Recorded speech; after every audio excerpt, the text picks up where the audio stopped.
Alright, let's walk through a quick example of using powerquery to work with an Excel file.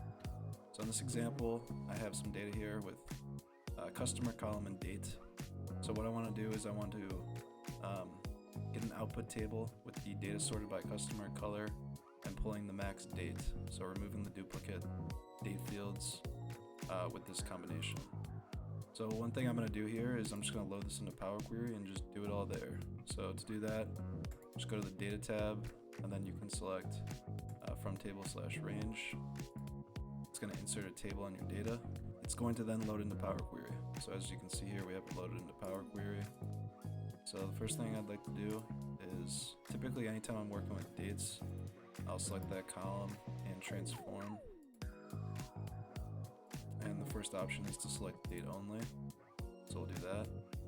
And then next thing we want to do is we want to sort. So we're going to say sort by the customer, sort by the color. And then depending on if you wanted the min or max date, you could either do ascending or descending. So we'll say descending for now, so that'll pull the max date. So as you can see for this example here, we have three rows where the customer is 3 and the color's red. So we would expect 4/1/2024 to pop out for this. So what we can do now is we can just select these columns that we want to group it by. Right click and then select remove duplicates. Alright, so now as you can see here, we have this record here, customer 3, color red. It's showing as 1/1/2024. Alright, so as you can see here, we are having an issue where the row for customer 3, color red, is pulling in the 1/1/2024, whereas you can see in the last step, we wanted it to be the 4/1/2024.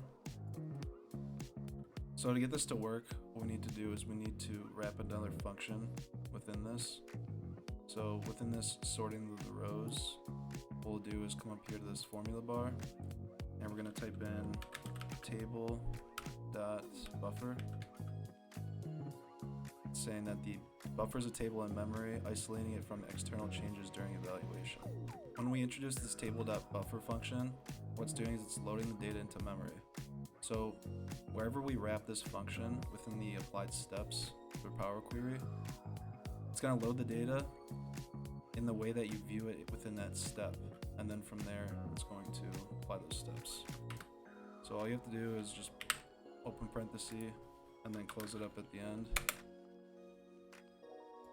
And now if we go back to our query settings and we go to this last step, what we're expecting is for this customer 3 red to now show as the 4/1/2024.